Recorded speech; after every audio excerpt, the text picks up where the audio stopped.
temos experiência dos nossos professores, tá certo?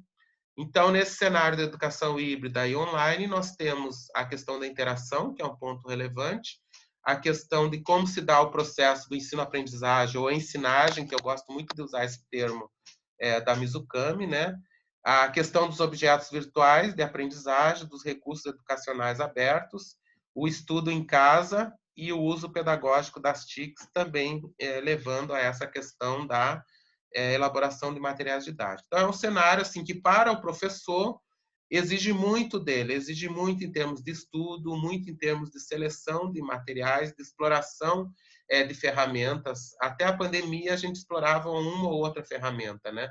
E agora, para cada aula, a gente tem que fazer um roteiro do que eu vou usar, em que momento eu vou usar, e isso sobrecarrega muito o professor. Nós que temos experiência, já temos essa sobrecarga, e eu fico pensando nos professores da educação básica que não tinham isso como algo comum no seu dia a dia, tá certo? Os alunos que eu preparei lá na disciplina de pedagogia da UFAL à noite, eles tinham muitas condições de entrar no ensino emergencial com muita segurança, porque a gente explorava muitas ferramentas, a própria produção de conteúdo nos blogs, tudo isso eles tinham feito, e eu acredito, eu não tenho como saber se esses alunos se deram bem nesse cenário, mas ainda eu vou investigar depois, quando tiver tempo, ou no projeto IBIC, qual foi as experiências dos nossos egressos, das nossas disciplinas, com esse cenário de adaptação do ensino emergencial, né? A gente deve ter muita experiência interessante, mas que a literatura ainda não traz, tá certo?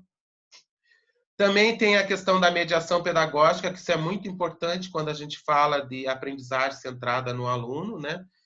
E também a questão das e-atividades, né? Atividades online, atividades que exigem participação, iniciativa, cooperação na resolução de problemas. Quando eu trago as metodologias ativas, as atividades que eu vou desenvolver, elas vão ser bem diferentes daquelas que se fazia no contexto presencial, que geralmente o presencial a gente produzia e só apostava. Aqui eu vou ter que construir muitas dessas atividades sem possibilidade de fazer um tempo presencial ou alguma atividade de coleta de dados, alguma coisa assim, no contexto presencial. Embora a gente esteja com uma certa liberação agora para circular, mas os dados da pandemia na Europa mostram que a gente pode ter restrições nos próximos tempos, né? Então a gente tem que ver quais são as possibilidades que se tem, principalmente no contexto de quem está pesquisando tese, dissertação, e que os prazos são pequenos, né? E a experiência como fonte da aprendizagem. Então,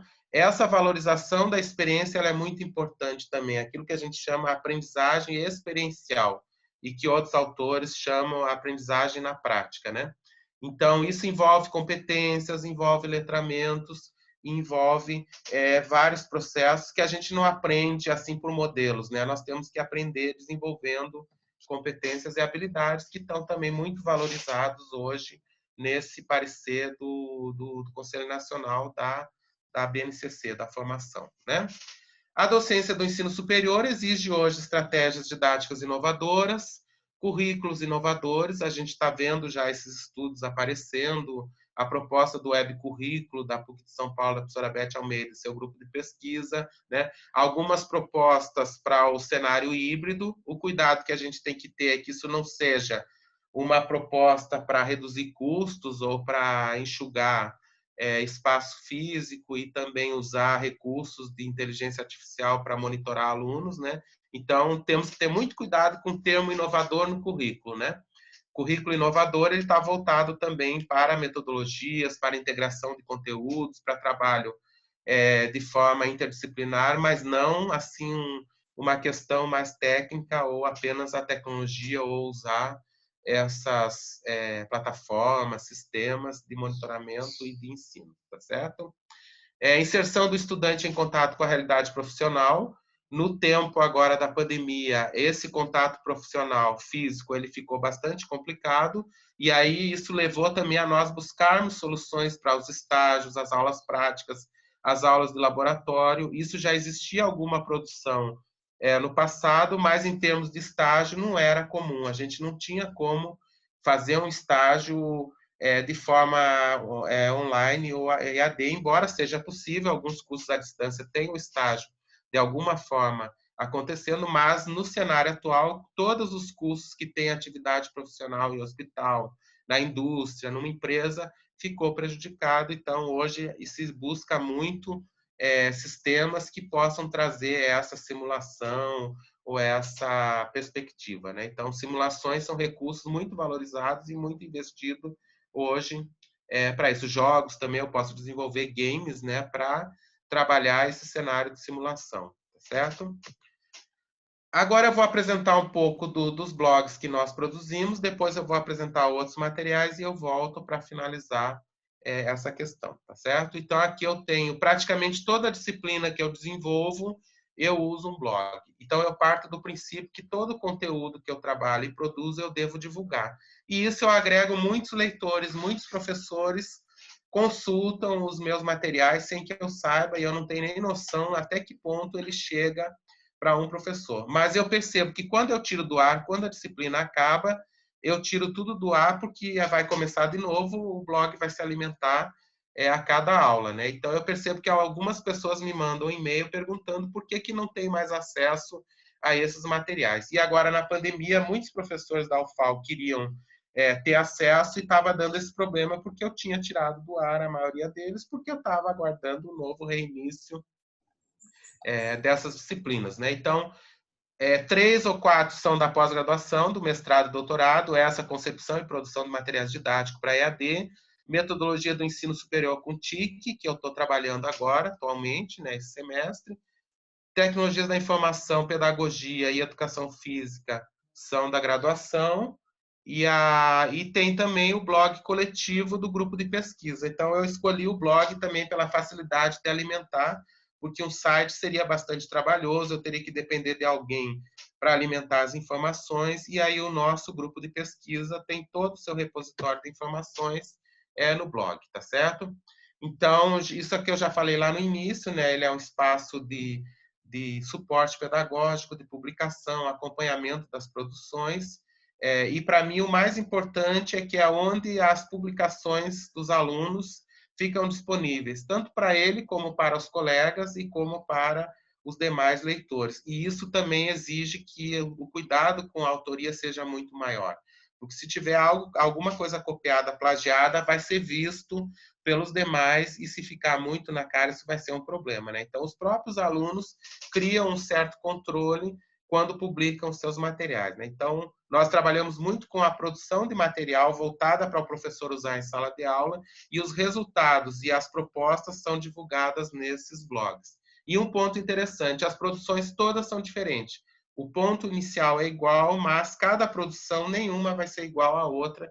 Então, nesses 200 blogs que eu tenho milhares de propostas e de produções interessantes lá que nem eu tenho como avaliar. Eu ainda queria uma vez fazer um estudo, mas não tem como eu navegar em cada um deles e olhar cada produção. Mas eu fiz alguns artigos relatando algumas experiências que mostraram os pontos importantes disso aí, tá certo?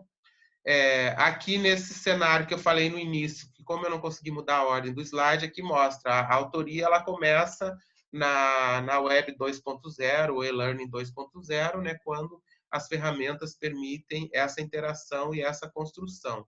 Antes a gente tinha apenas a leitura e agora a gente tem cenários novos, interativos e múltiplos que estão surgindo aqui. Então, estimular a autoria do estudante é uma proposta que a gente utiliza em todas as nossas aulas, em todos os nossos recursos. E produção de conteúdo, todas elas vão produzir, e é muito conteúdo. Geralmente são 10 atividades que a gente desenvolve em cada semestre, né?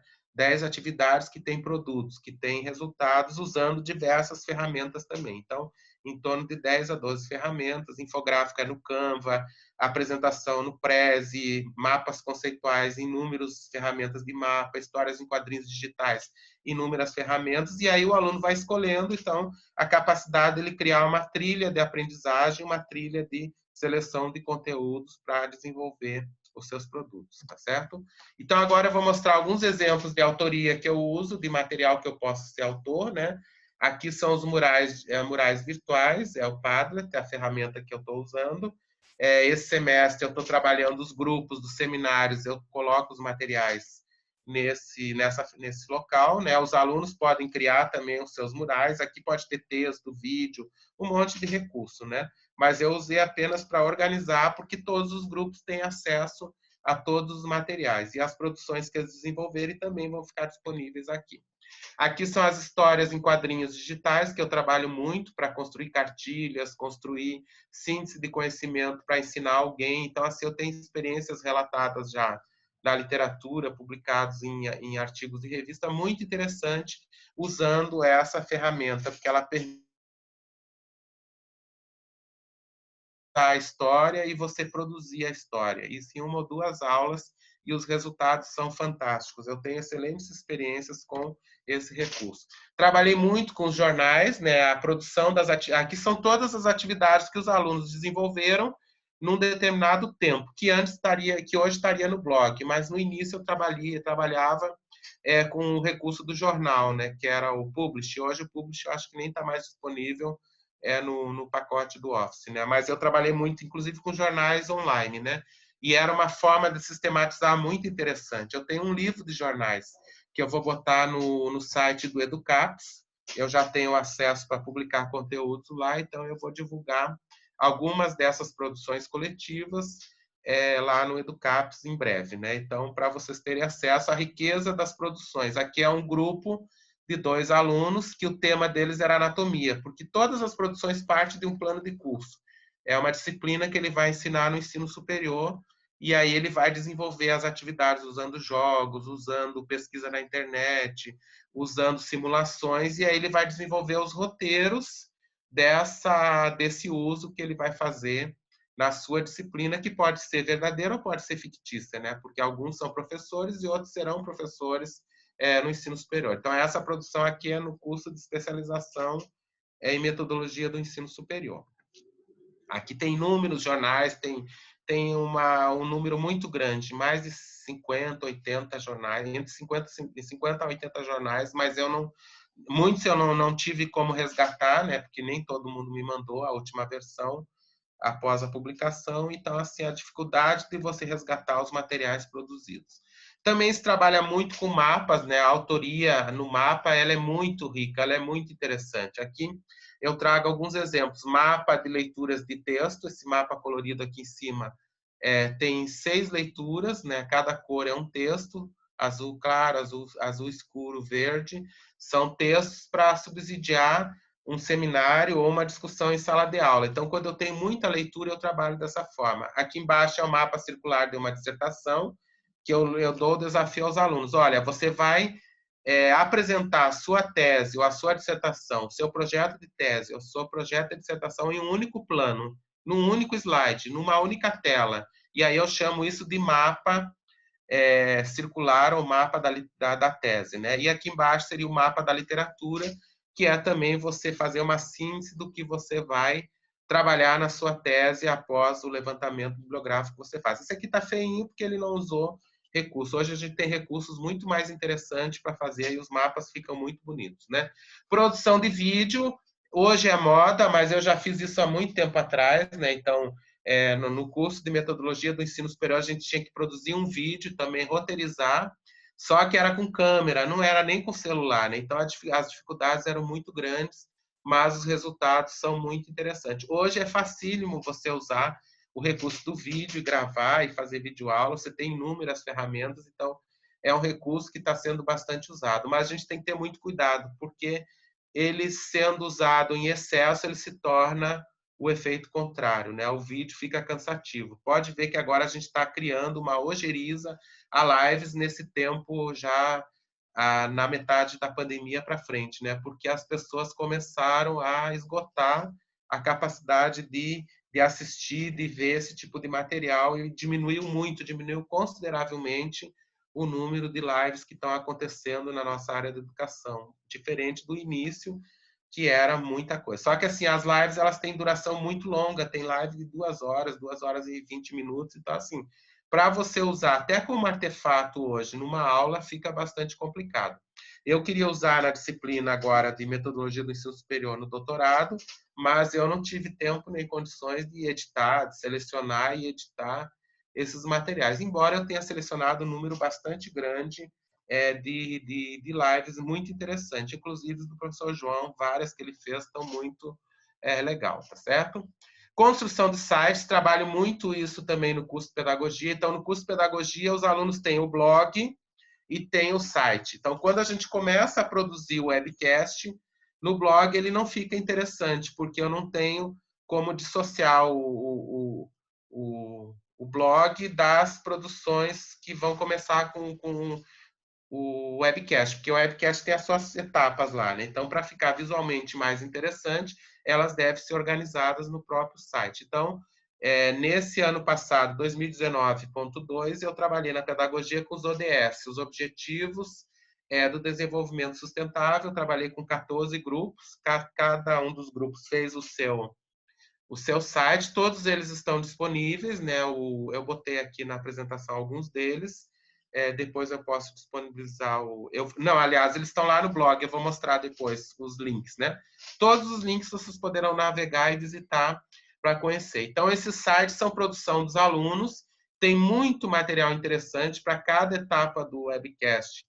Lá nas atividades, tem muita produção que eles fizeram e eles executaram. Então, por isso que eu digo que os meus alunos da pedagogia do ano passado, da noite, têm plenas condições de executar o ensino online emergencial, porque eles, inclusive, tinham planejado as próprias atividades, né? Parece que eu antecipei, eu tive uma visão, né, de como seriam as coisas, porque eles produziram a proposta e executaram a proposta. Então, tem os resultados lá muito interessantes em cada um desses sites, tá certo? Infográficos, eu trabalho muito com infográficos, principalmente para construir a história de vida, né? O infográfico ele serve para ilustrar ou para organizar conteúdos, mas eu trabalho aqui as construções das histórias de vida. E aqui a gente percebe a autoria plena, porque o aluno não tem como copiar a história dele. Às vezes é um pouco difícil dele conseguir construir o texto, mas na história em quadrinho, usando o infográfico ou usando a história em quadrinho, ele consegue fazer o texto fluir, ele consegue se colocar. Então, essas histórias são todas originais e são todas dele, inclusive as ilustrações que eles buscam e que algumas eles trazem dado o próprio banco de imagens que cada um tem. Então, é muito interessante, eu uso o Canva para fazer isso. Então, geralmente, a primeira aula conhecer a história de cada um em relação às tecnologias com essa perspectiva de construção, tá certo? Trabalhamos muito também com a construção de e-books na disciplina de produção de material didático, né? Os e-books são produzidos também no Canva, né? Ou em outro sites para e-book tem vários, né? A gente adota o Canva porque ele é mais prático e acessível para os alunos, né? Então, também ajudou muito na questão da pandemia, porque muitos professores já conheciam essa forma de trabalhar e se espelharam também nos nossos materiais, que ficarão também disponíveis lá no Educap, se eu ainda não disponibilizei, tá certo? Então, voltamos agora para a parte final da nossa conferência, o tempo já está quase terminando. Então, agora eu vou mostrar um pouquinho também dos blogs dos alunos, tá certo? Então, troca de informação, encontro, reflexão compartilhada, debates, conteúdos curriculares, são alguns pontos importantes que nós vamos encontrar, tá certo? Aqui são os blogs da educação física, eu trouxe alguns exemplos. Aqui embaixo no link, que é o do grupo de pesquisa, vocês vão ter acesso a todos eles. Na educação física, nós temos disponíveis 78 blogs com seus conteúdos e as produções dos alunos disponíveis lá, tá certo? Esses blogs da licenciatura, dos alunos da licenciatura, a finalidade é socializar as produções, né? Então, propor e socializar o que foi feito e é também um instrumento de avaliação. Eu avalio os alunos a partir das produções que eles vão fazer e vão divulgando lá no seu material, tá certo? Também contém os trabalhos, as reelaborações conceituais, os portfólios e também a questão das experiências que eles vão trocando lá na avaliação que a gente vai realizando, tá certo? No curso de pedagogia também nós temos a mesma finalidade, né? para disponibilizar os materiais, avaliar e também para a questão de você ter um guia didático para quando você começar o estágio lá no terceiro ano. Geralmente os alunos usam esses materiais depois para realizar as atividades do estágio quando for para a escola. Eu já vi nos congressos eles mostrando, professor, a atividade de construção do cordel eu usei e deu um artigo muito interessante. Aí eu fico feliz, eu digo, bom, pelo menos usou o que foi proposto, né? Então, no repositório deles, lá no blog que eles desenvolveram, eles têm todas essas propostas que vão usar nos estágios que vão acontecer ao longo do curso, né? Então, aqui nesse link, nós temos 126 blogs disponibilizados dos nossos alunos da pedagogia. Então, é material, um material. Alguns não são tão bons, outros são razoáveis, mas, no geral, grande parte deles tem muitas produções interessantes, né? Alguns alunos desistiram no meio do curso, aí os blogs não estão completos, né? Mas eu selecionei todos que estão com condições de serem vistos pelo nosso grande público, né? Também eu uso muito o blog para a questão da pesquisa, para disponibilizar materiais para a disciplina do doutorado, né? Então, na disciplina do doutorado, eu coloco todos os documentos, as apresentações, a construção que a gente faz também, que lá a gente faz e-books, faz mapa conceitual, os mapas de tese, da apresentação dos projetos de tese, os mapas da literatura, tudo isso a gente vai disponibilizando no blog da disciplina de pesquisa, né? E o blog do grupo TIC for Prod é onde a gente coloca todos os recursos que nós temos disponíveis, a forma de a gente divulgar o que foi produzido. Ainda não consegui atualizar as produções, porque são muitas, e nem todas estão disponíveis hoje. Muitas produções de congresso saíram do ar, né? Tem eventos que a gente não tem mais acesso e é complicado. Eu estou pensando até em organizar um e-book com eles todos, mas aí tem a questão dos direitos autorais, né? Porque os congressos teriam que pedir para liberar o trabalho para inserir no e-book e tornar público no Educaps, por exemplo, tá certo? Então, utilização do blog no processo da pesquisa acadêmica, instrumento de coleta de dados, de registro, divulgação das ações de pesquisa, diário da investigação e o espaço de recursos bibliográficos.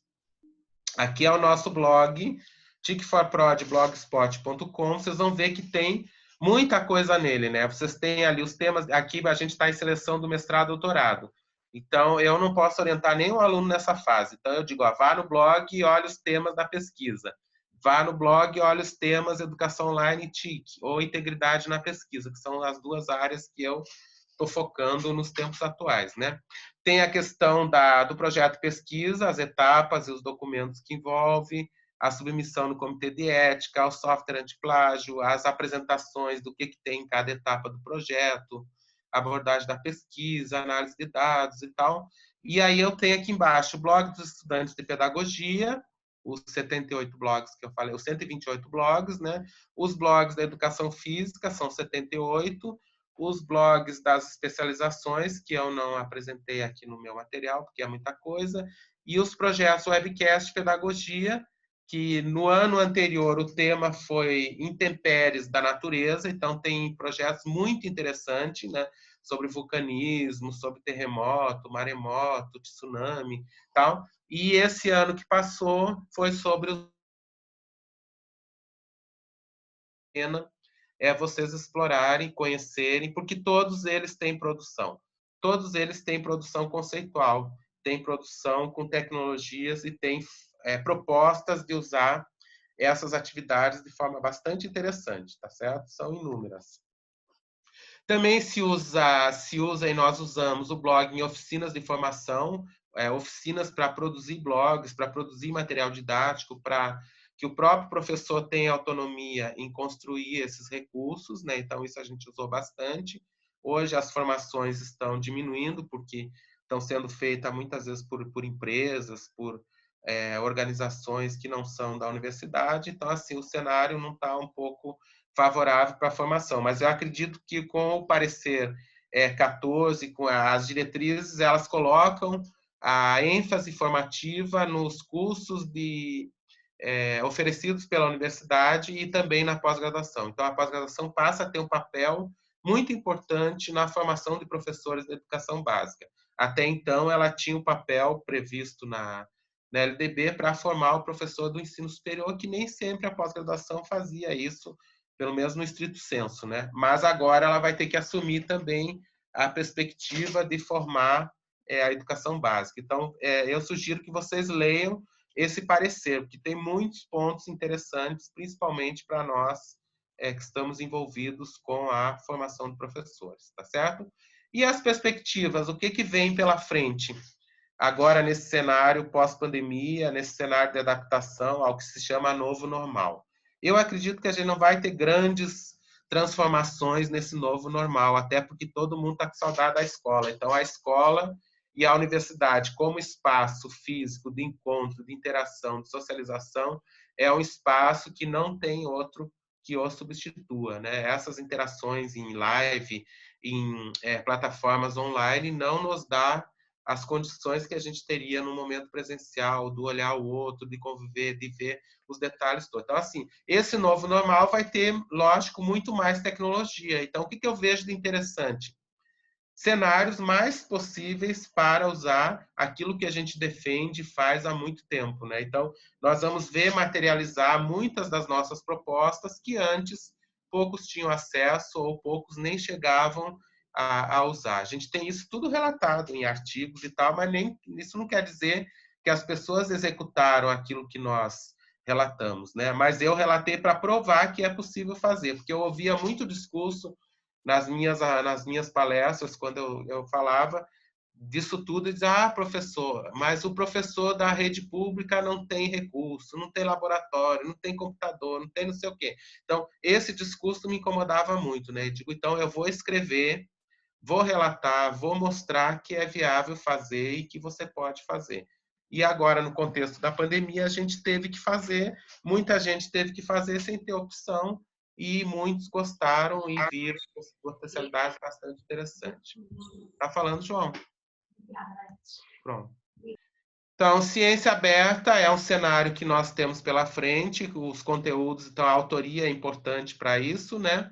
As novas metodologias, a ênfase na aprendizagem experiencial, as novas literacias, competências digitais a serem desenvolvidas, né? Os conteúdos educativos no formato transmídias e aberto, isso está virando uma realidade, está aparecendo muito, a gente viu na pandemia muito material sendo publicado e divulgado de forma gratuita, né? Isso não era muito comum, tá certo? Experimentação de materiais didáticos interativos, inclusive com tecnologias móveis, e a questão das tecnologias centradas nos alunos, que eu já falei, que é um ponto importante para isso, tá certo? Então, não sei se deu para vocês compreenderem, mas o foco foi as construções e as possibilidades da gente escrever e produzir e divulgar as produções que cada professor pode fazer com a sua autonomia e sem muito aquela ideia de que tudo é impossível, que tudo é difícil, tá certo? Muito legal, professor. Eu sou suspeito para falar porque já lia seus textos desde o mestrado, né, da especialização, doutorado. Você vai numa linha que eu gosto muito, que é não trabalhar apenas a teoria, mas colocar os alunos para construir. Então, essa perspectiva ela é fundamental e, por você ter trabalhado sempre nessa linha, com certeza preparou seus alunos, né, seus egressos aí da pós-graduação, da graduação, para esses desafios que agora se revelam. Então, com certeza, eles vão estar muito mais preparados do que se eles tivessem ficado numa perspectiva só teórica, né? E aí o professor apontou aí várias possibilidades, né? E essa questão do blog eu também acho muito interessante. Apesar das redes sociais parece que terem ocupado um pouco o espaço dos blogs, eu acredito que as redes sociais elas são assim distrativas. Quando alguém entra no Facebook, ele vai clicando em outras coisas e termina tirando o foco. E o blog ele fica focado ali porque não tem muitas outras coisas para ele desviar do seu caminho. E todo esse registro formativo vai ficando ali para que depois sirva tanto para o indivíduo quanto para outras pessoas que tenham interesse naquela temática, ou seja, um conjunto de materiais reunidos num único local, né? Então, também sou muito a favor da utilização dos blogs na educação. Acredito que, de fato, eles têm muitas potencialidades e que não precisa morrer, muito pelo contrário, tem vida longa. Tá? Outros pontos que ele apontou também que eu acho interessante, essa questão das lives, também concordo que agora ficou chato, mas antes realmente as pessoas usaram muito, eu mesmo fiz bastante, né, na época aí da pandemia, mas eu acredito que tem uma razão, sabe por quê? Porque antes estávamos só em casa, então não tínhamos muita coisa para fazer, então as lives, de fato, elas supriam aquela carência do contato com as pessoas. Agora que estamos saindo, tendo contato com outras pessoas, você já não tem muito mais tempo para gravar lives ou para assistir, porque tem outras atividades para fazer, né? Com cuidado, é claro. Tá? Então, vocês viram aí a diversidade de trabalhos que o professor apontou, né? E uma curiosidade que me ficou, quando você aponta essas propostas para os teus alunos, eles aceitam de cara ou eles têm uma certa resistência no começo para fazer vídeos, para fazer infográficos, materiais diversos? Bom, a disciplina é Tecnologias da Informação e Comunicação, entendeu? Mas eu já trabalhei em várias outras disciplinas nessa perspectiva também. Lógico que eu tenho que ter o laboratório de informática, então se a disciplina não me, no caso, antes da pandemia, né? Mas se a disciplina tiver essas condições, é tranquilo, entendeu? Eles gostam muito. No início eles dizem assim, professor, por que o senhor vai usar blog? Blog está fora de moda, por que não usa o Instagram? Eu digo, olha, eu não vi até agora uma forma de fazer isso que eu faço no Instagram, entendeu? Pode até ter, mas vai contaminar, vai poluir, vai entrar um monte de material, de informação que vai poluir esse negócio, né? Então, e inclusive organizar todos eles, porque eu faço a lista dos blogs, todos têm acesso aos blogs de cada colega, tá certo? Então, assim, mas o que vai motivar é a proposta didática, professor. Por exemplo, o webcast. O webcast, eles ficam apaixonados. É uma metodologia tão antiga, né? Mas ela é antiga, mas a gente pouco explorou. Que quando nós exploramos, e você explorou muito, o cenário que o webcast apareceu não tinha a riqueza de recursos que a gente tem hoje, entendeu?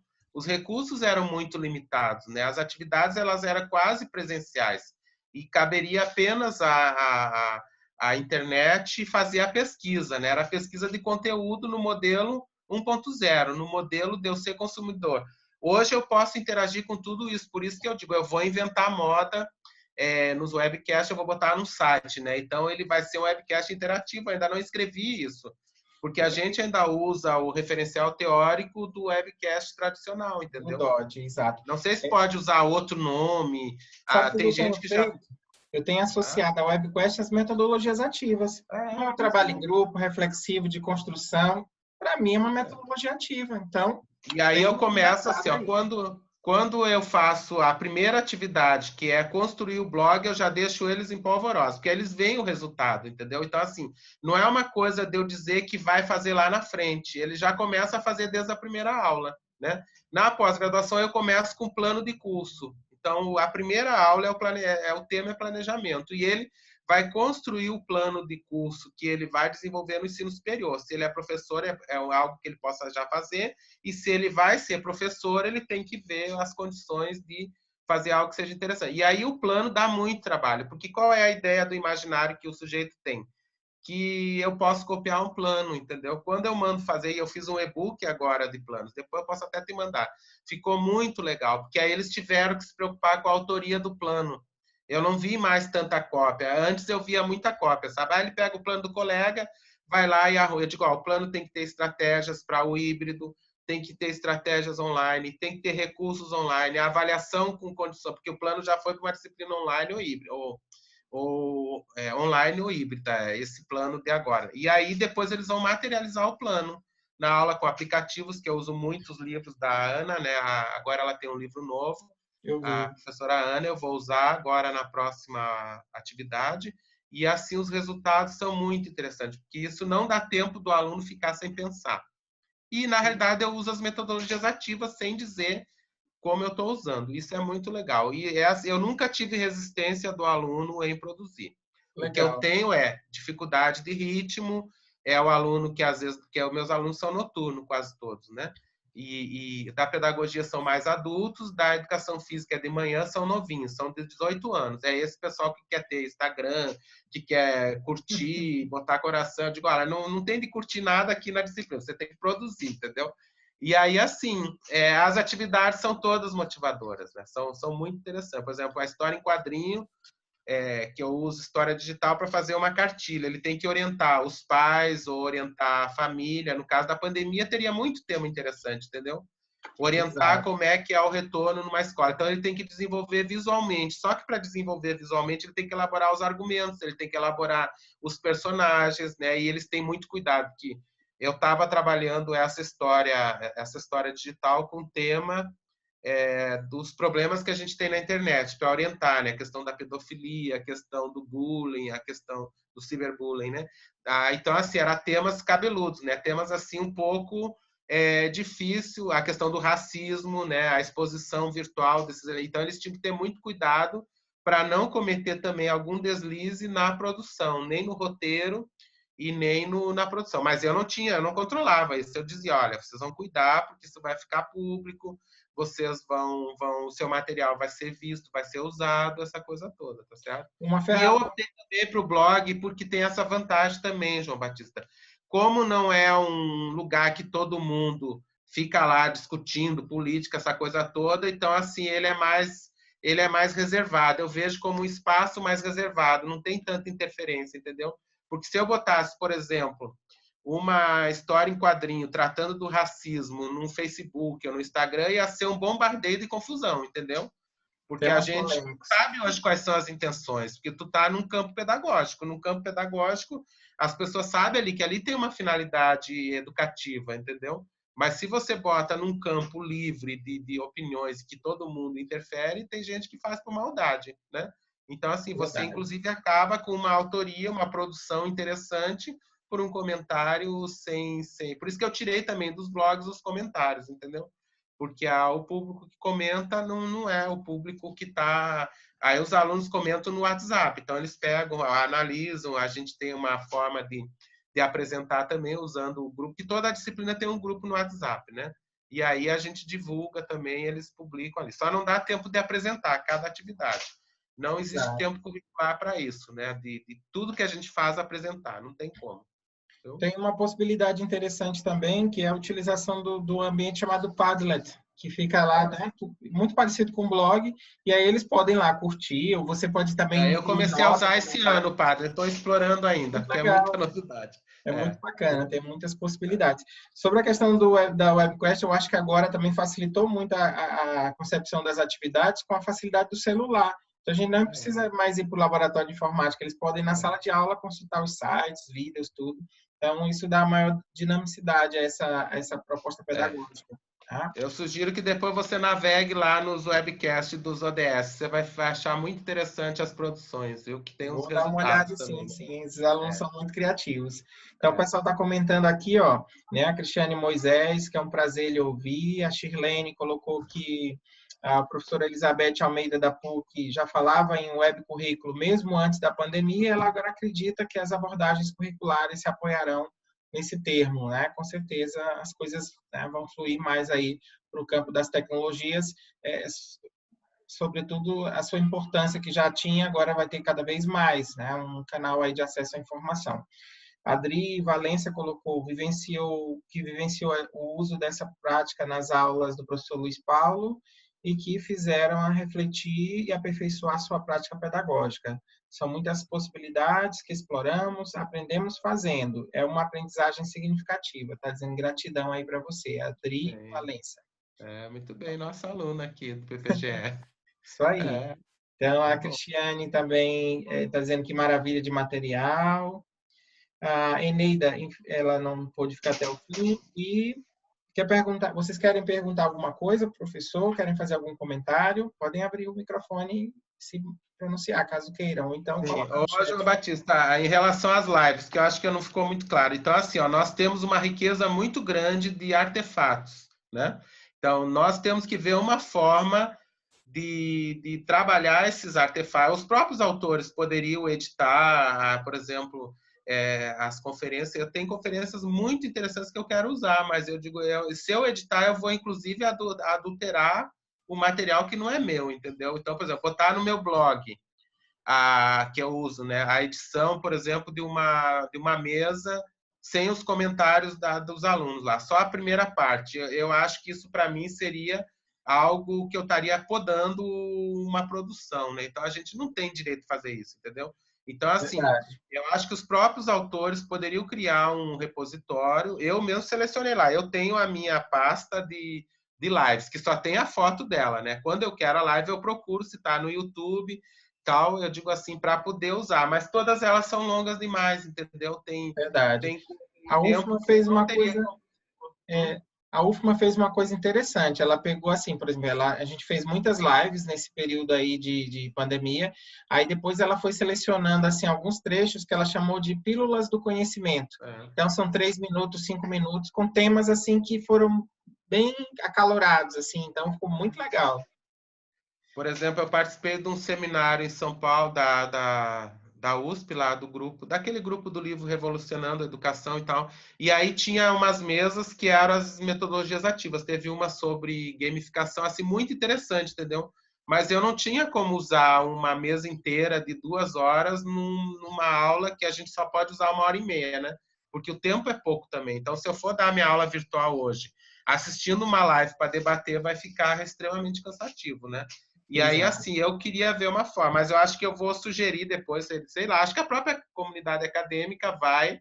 Edmeia já fez isso, né? Só que ela fez texto sintetizando e mapeando as lives para a gente ficar curioso e ir para as lives. Só que as lives são longas também, né? Mas as delas ainda tem uma de 1 hora e tal, mas eu já vi de muito longo. Então, assim, a gente poderia fazer, que são artefatos, como ela diz, né? Artefatos que a gente vai poder incorporar nas outras mídias e usar em outros momentos, né? Porque foi um tempo muito rico. Essa foi a vantagem desse tempo também, né?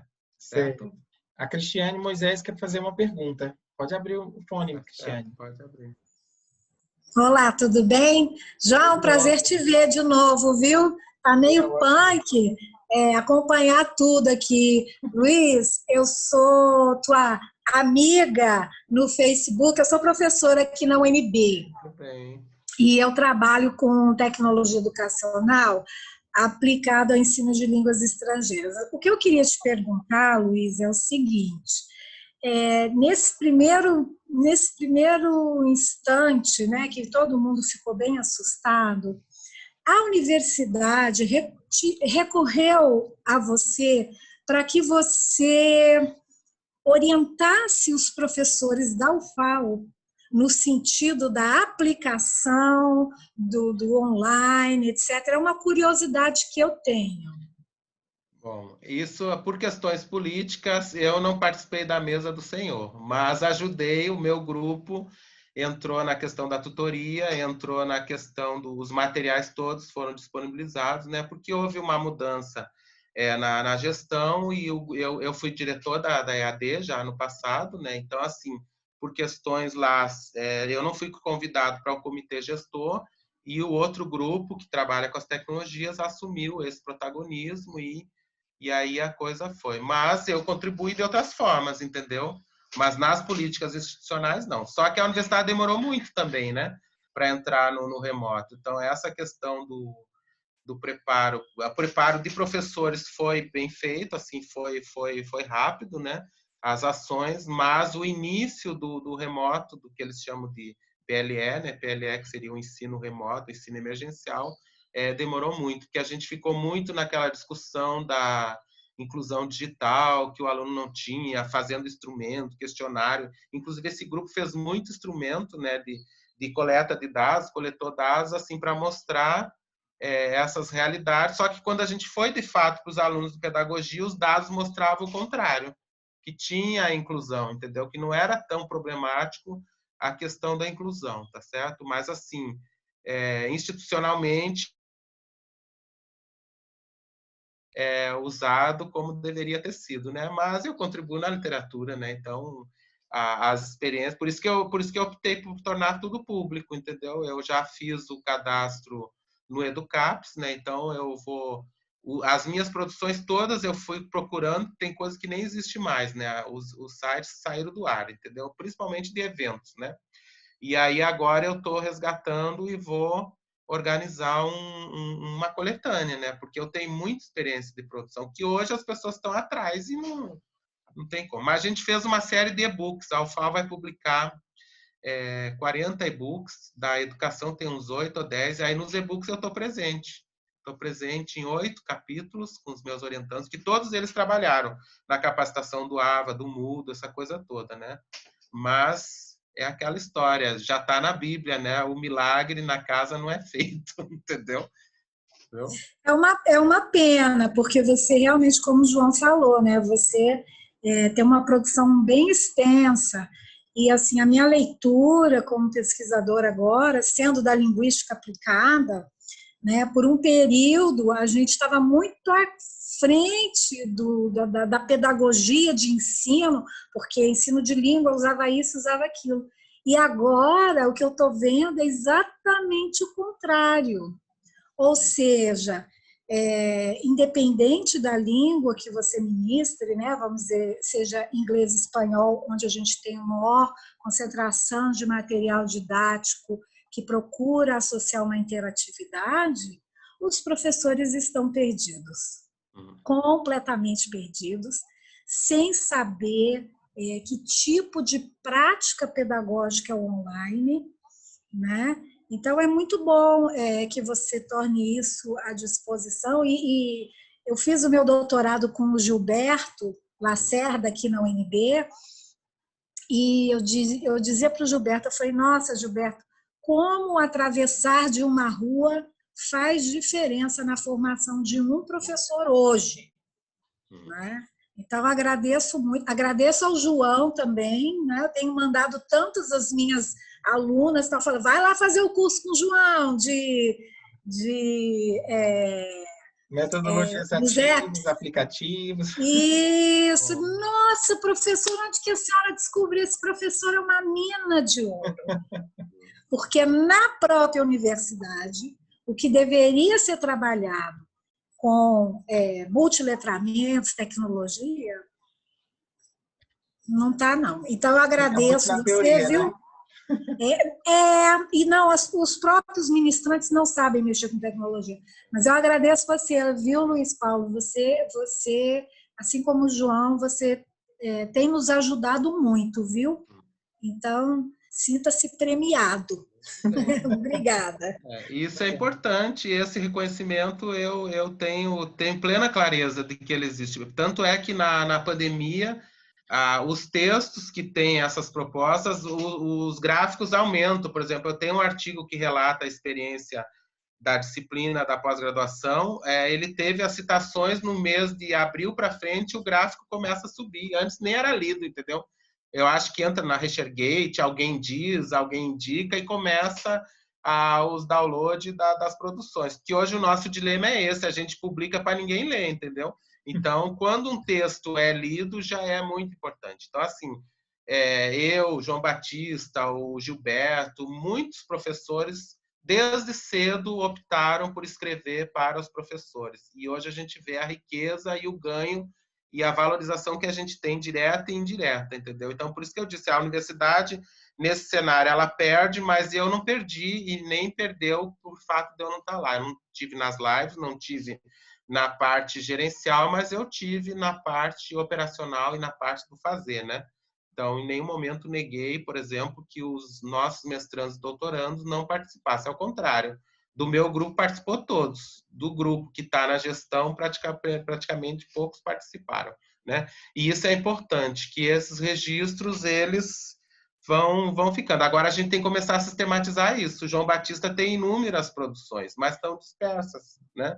Então, e botar no e-book não funciona, porque os e-books, eles têm o e-book bom e tem o e-book que você paga hoje R$40 para ter um artigo nele, e assim, vai ser tanto e-book que vai ser pior que o cenário das lives, né? Eu vou ter que selecionar um e-book para olhar e ler.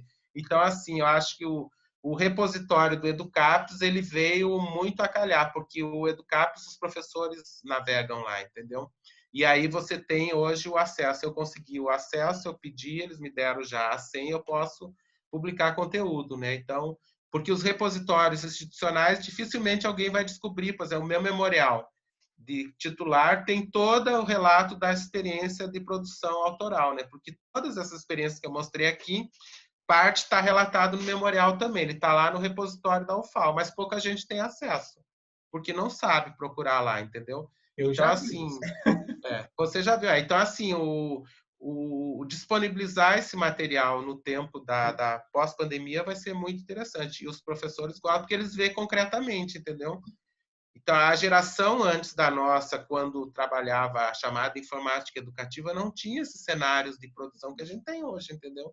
E aí a preocupação maior da academia naquele tempo era a parte teórica, era a parte do estudo, da área do conhecimento. A gente não tinha nem a articulação com a educação básica era tão forte, eram os projetos pontuais.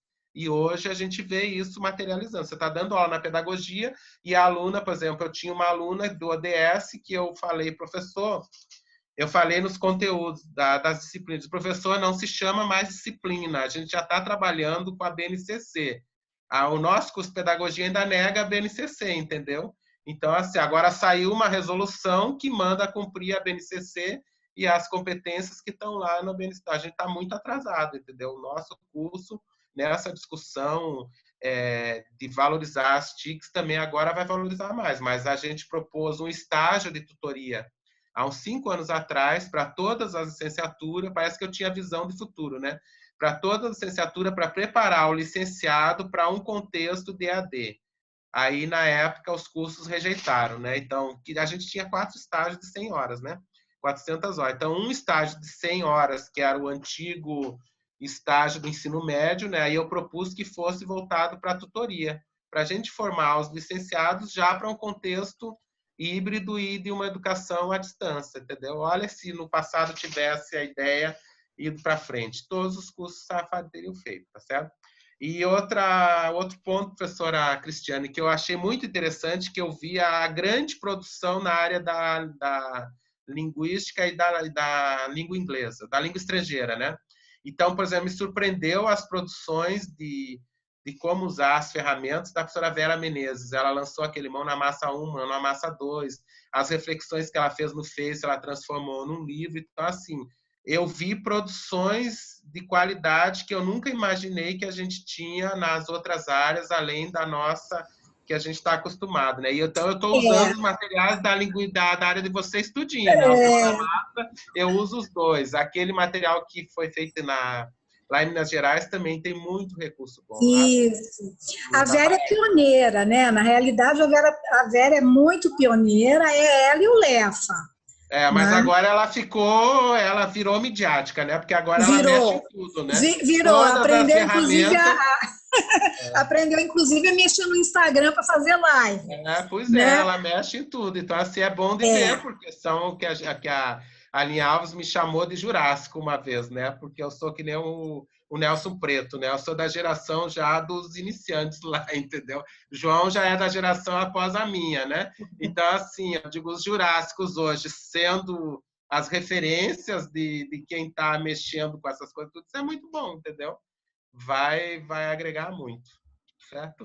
Eu mandei aí para você, Luiz, um livro que a Vera lançou sobre ensino pandêmico. Né? Isso eu já baixei, as produções do Face, legal. as reflexões Isso é legal dela. Também. Todos dela, eu acompanho ela no Face. Sim, entendeu? Ela é muito, muito dinâmica, eu gosto dela. Já estive aqui no Maranhão uma vez também, num evento. Agora, Luiz... Da Ana também, o livro da Ana, o segundo está muito bom de aplicação. Da Ana tá. Agora, Luiz e João, vocês conhecem o Fragile aqui da UNB? Conheço. É o método 300, né? O 300, eu tenho o livro dele, Isso, é incrível, assim, porque aqui na UNB, né, quando nós começamos o Instituto de Letras, especificamente, não vou falar da UNB, mas o Instituto de Letras, quando viu que ia ser remoto, a diretora se reuniu com os professores e perguntou quem é que mexe com tecnologia aqui, quem é que pode ajudar, porque estava todo mundo em polvorosa.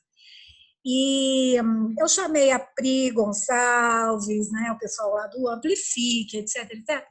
Mas o Ricardo, ele foi muito essencial, e a esposa também, que está trabalhando com metodologias ativas belamente na área de enfermagem e nas outras também.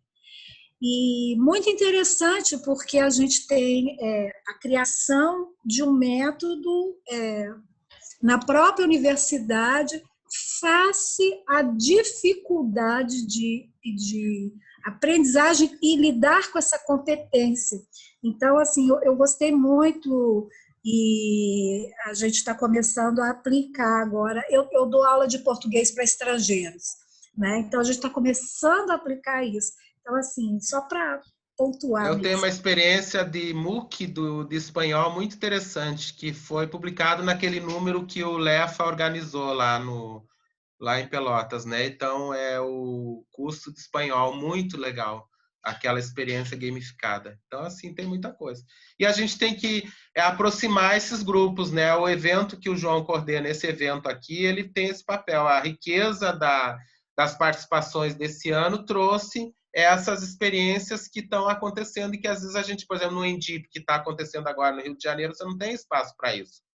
O GT lá que a gente tem na Amped no Endip é para comunicação, para cibercultura, não é essa discussão das experiências práticas, tá certo? O congresso da informática educativa, que tem lá um cenário de experiência, mas o pessoal da informática educativa, eles têm um referencial diferente do nosso, entendeu? Eles olham mais para a questão... Não é o uso, então, assim, né? Esse evento é o que nos traz essa percepção, e ele conseguiu esse ano e nos outros anos, mas eu acho que esse ano ele conseguiu montar a programação para o presencial com uma riqueza de representações que, se fosse online, seria até muito maior desde o início, mas ele não desconvidou nenhum convidado, né, João? Com mas certeza. Aí, se fosse todo online, você ia trazer as estrelas do firmamento inteiro, né? Porque era mais fácil, né? Mas ele convidou no presencial, a primeira versão era toda presencial, com custo, passagem. Esse hoje é algo extremamente difícil você fazer um evento com mais de 3 palestrantes bancando passagem, hospedagem. Então, assim, ele já tinha... Quando eu trago é completo. Ele trouxe o melhor, eu me incluindo como sendo um dos melhores, mas não sei se isso é verdade. Com certeza. Mas ele com trouxe certeza. a nossa grande referência. Sempre. Muito bem. Tá bom. Então, pessoal, foi muito bacana essa conversa. O pessoal está comentando aí, elogiando, dando os parabéns. Então, fico muito feliz em ter você mais uma vez aqui com a gente no nosso evento e, com certeza, será convidado em todos os outros. Tá? Muito obrigado. Tá bom, muito bom. E vamos foi um prazer, viu? Obrigadão. Vamos não deu para a gente passear aí no centro histórico e comer as comidas aí de São Luís do Maranhão. Com certeza, aquele peixinho. E aos lençóis, né? Que nessa viagem eu iria aos lençóis, né? Os lençóis ficaram para a próxima. Era para amanhã, amanhã que vai ser feriado, né? Já era para a gente ir para lá, para os lençóis. Tá certo. Tá bom. Tchau, Paulo. Tudo de bom. Muito obrigado. Tchau, tchau. Tchau. Obrigado.